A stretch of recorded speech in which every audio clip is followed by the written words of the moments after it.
Twofold Quintet. This is a concise and light exhibition to celebrate creativity and friendship. These varied mediums are utilized by each artist as the appropriate means of materializing and sharing their ideas, and the book is one form that all five work with regularly.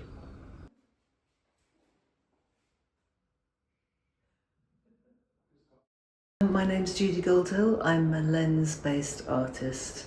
I've been practicing my craft for the last 50 years and mainly photography and film and occasional drawing. This is an artist book that I've made called Deliquest. It's come from an idea, continuing idea about repetition and stillness.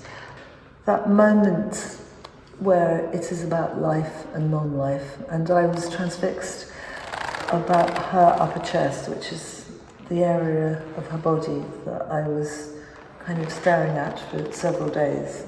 And I've explained through the turning of the tissue paper, there's a little word on each page, which is what Deliquest means, which means to gradually disappear and melt away. So each time you turn a page, the image on the left-hand side of my mum is actually disappearing, and the words are telling you what it means, and the paper is actually making it disappear. So it's a very kind of delicate movement where the paper actually slows you down and makes you slow down and read the words until the image has actually disappeared. It's very much a book about the ravages of time, and I felt the correlation between this book and this image is about compared to the sand dunes that I've got here, there's a kind of similarity to the rippling of the amount of age on my mother's chest, where the skin is almost like parchment, it was kind of moving in ripples, and this piece of work of the sand dunes is doing a similar thing, where it's kind of the time scale is centuries, where the sand has been blown across this desert. But I feel this has a kind of physicality about it, where it is something like a body in some ways, and the way the sand has moved, and time has moulded this as it did my mother's chest.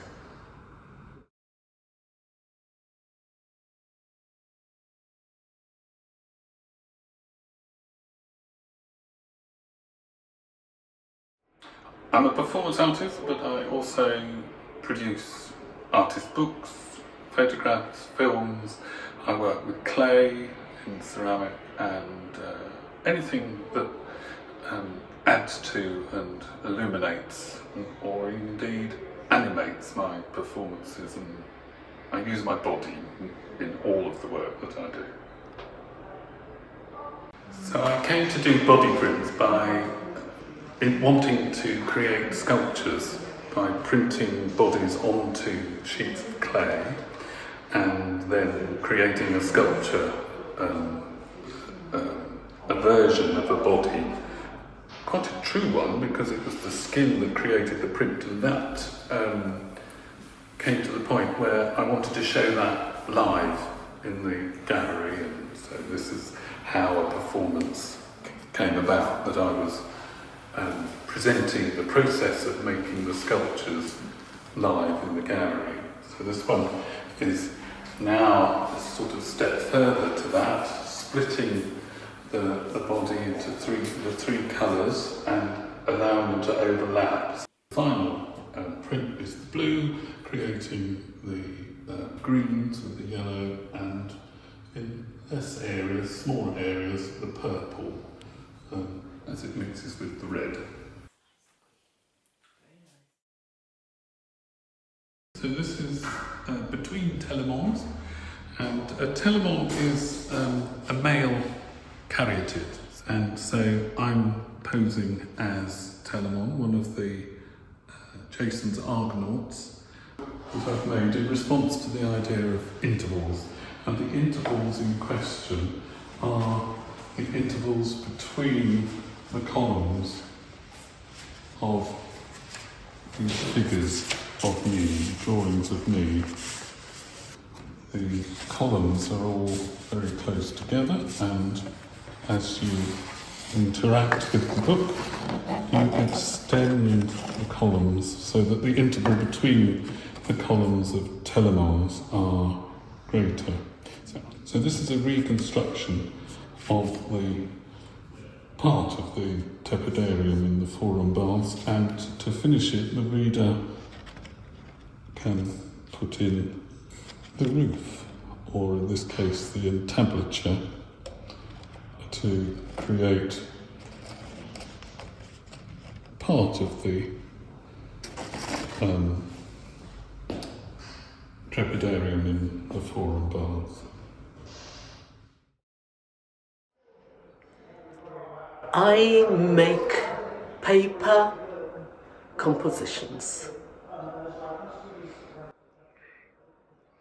I like the quality of paper because it's a two-dimensional medium. I can play with it easily. I can photograph it, and by photographing it, it changes the quality.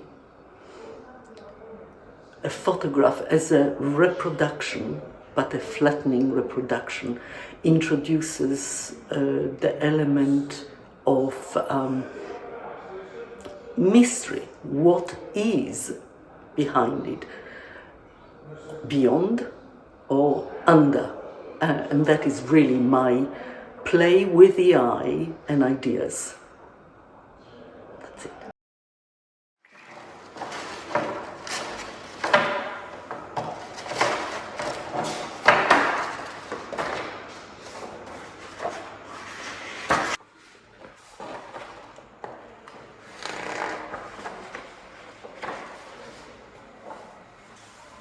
Oh, I've lost it. Ah, I found it.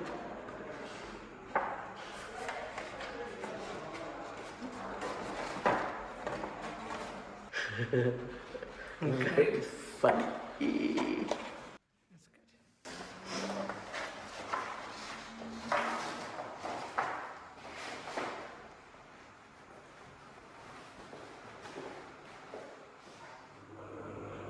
So it's my legless horse. I make books. I suppose I make books in my head, and then I make physical books from those ideas. Why have I found books to be the best medium to share my interests and my preoccupations? And I think that's because of that very sort of odd space you have between your hands and your mind.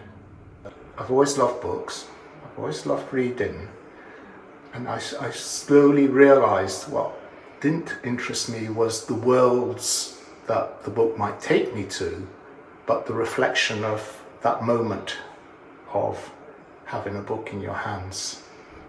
And I kind of could summarise my practice in that very intangible sort of experience of time between the book and the mind. I was asked to do a piece of work to go on a wall as opposed to a book, or to accompany a book for this exhibition, and that's not what I normally do. My wall practice would represent reading. In fact, I read, and my reading feeds into my bookworks, which is sort of my formal, sort of material practice. So I thought about it, and I decided how to represent something as ephemeral, as intangible as reading. So I photographed my bookshelves, or part of my bookshelves, and from that photograph I traced the order in which I read some of the books. I could do that because I make a list simply of titles, not a reading diary, just titles. As I finish reading a particular book, I write it down. I traced title to title chronologically, going backwards, and it gave me this diagram. I carried on till I thought it was formally interesting and yet not too complex. You never just read one book, you always read many books at the same time, because you've read books in the past and the book you're reading comes itself from other books.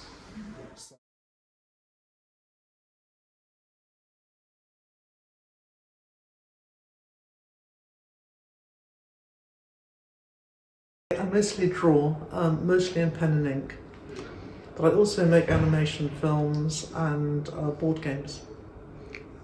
This is a very good show. I mean, I think that it's really important with exhibitions that there's some kind of intellectual hook, and in this case, the intellectual hook is that we all have, and over some years, been making artist books. So what you get is an artist book from each artist, and you also get something on the wall, and you can see if there are similarities or similar ways of working between those, but then you can also look at the artist books and you can also look at the work on the wall. So you've got a lot of interconnections. Okay, so these are 12 drawings from a series of 366. So I drew my hands every day, both hands, life-size from life, using both hands, on very smooth watercolour paper in a thin pen. And I very rarely managed to finish because I was drawing only for an hour, so none of them really finished. I always ran out of time. And each drawing, so these are 2 consecutive days. These are all the 1st and 2nd of November 2023. So each day I move my hands a little bit. So what you've got is a pair here, and then this other pair. This pair here, for example, is February. So 2 consecutive days in February. So these pairs are all from different points throughout the entire year. But I chose them because they seem to have some kind of nice movement between the two. And what I've started doing now is I'm now drawing my hands every day for exactly 3/4 of an hour. So these ones down here, this was actually today's drawing, so this is 3/4 of an hour. And I find that I'm automatically sort of adjusting slightly how I draw, because I've got less time. But I'm doing the same thing, which is I'm moving just a little bit each day. So that was today's, but this one was yesterday's. And I find what I'm interested in also varies a bit. So sometimes I get sort of interested in veins, sometimes in tendons, sometimes in the pull of the skin across my hand. It's turning into a 7-year project.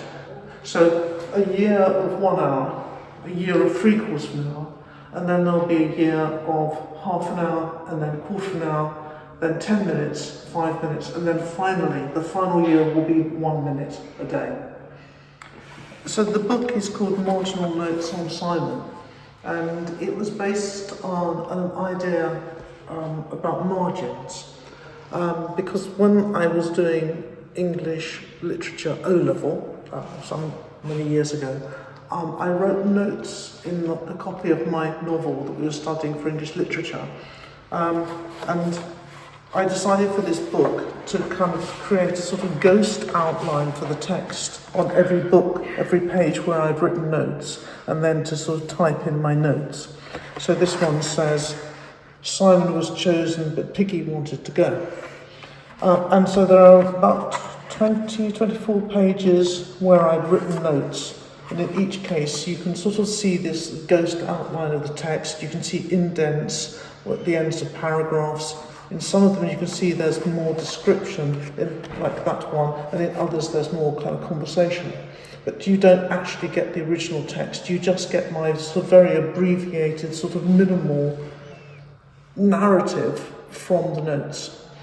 And I don't actually tell anyone in the book what the original novel was, but quite a lot of people guess it, and if they guess it right, I tell them that it is that book.